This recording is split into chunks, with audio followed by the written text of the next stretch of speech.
ദേശീയ രാഷ്ട്രീയത്തിലെ തലസ്ഥാനമായ ഡൽഹിയിൽ വരും ദിവസങ്ങളിൽ വൻ അഴിച്ചുപണികൾക്കും നിർണായക നീക്കങ്ങൾക്കും വഴിതുറക്കുന്ന അതീവ പ്രാധാന്യമുള്ള ഒരു രാഷ്ട്രീയ വാർത്തയിലേക്കാണ് നമ്മൾ ഇന്ന് വിരൽ ചൂണ്ടുന്നത്. മൂന്നാം മോഡി സർക്കാരിന്റെ ഭരണകാലത്തെ ഏറ്റവും നിർണായകരമായ ഭരണഘടനാ മാറ്റങ്ങൾക്ക് രാജ്യം സാക്ഷ്യം വഹിക്കാൻ പോകുന്നുവെന്ന സൂചനകളാണ് പുറത്തുവരുന്നത്.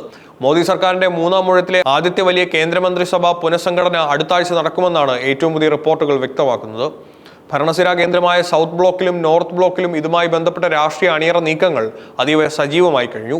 ധനമന്ത്രി നിർമ്മല സീതാരാമൻ ഉൾപ്പെടെയുള്ള മുതിർന്ന BJP നേതാക്കളെ മന്ത്രിസഭയിൽ നിന്ന് മാറ്റിയേക്കുമെന്ന ശക്തമായ അഭ്യൂഹങ്ങളാണ് ഇപ്പോൾ രാഷ്ട്രീയ കേന്ദ്രങ്ങളിൽ പുകയുന്നത്. ഇനി നമ്മൾ ഈ വൻ മന്ത്രിസഭാ പുനഃസംഘടനയുടെ ഏറ്റവും നിർണായകരമായ അണിയറ നീക്കങ്ങളിലേക്കാണ് ഉറ്റുനോക്കുന്നത്.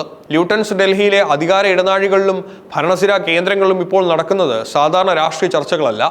വരും വർഷങ്ങളിൽ രാജ്യത്തിന്റെ ഭരണഗതിയെ തന്നെ മാറ്റിമറിക്കാൻ പോകുന്ന തന്ത്രപ്രധാനമായ കരുനീക്കങ്ങളാണ് അണിയറയിൽ സജീവമായിരിക്കുന്നത്. കേവലം ഒരു സാധാരണ വകുപ്പ് മാറ്റത്തിനപ്പുറം BJPയുടെയും കേന്ദ്ര സർക്കാരിന്റെയും പ്രതിച്ഛായ പൂർണ്ണമായും അഴിച്ചുപണിയാനുള്ള ഒരു മാസ്റ്റർ പ്ലാനാണ് പ്രധാനമന്ത്രി നരേന്ദ്രമോദിയും കേന്ദ്ര ആഭ്യന്തരമന്ത്രി അമിത്ഷായും തയ്യാറാക്കിയിരിക്കുന്നത്. പുറത്തുവിട്ട വിവരങ്ങൾ പരിശോധിച്ചാൽ ഈ നീക്കങ്ങൾക്ക് പിന്നിൽ കൃത്യമായ ഒരു രാഷ്ട്രീയ ടൈം ലൈൻ ദൃശ്യമാണ്.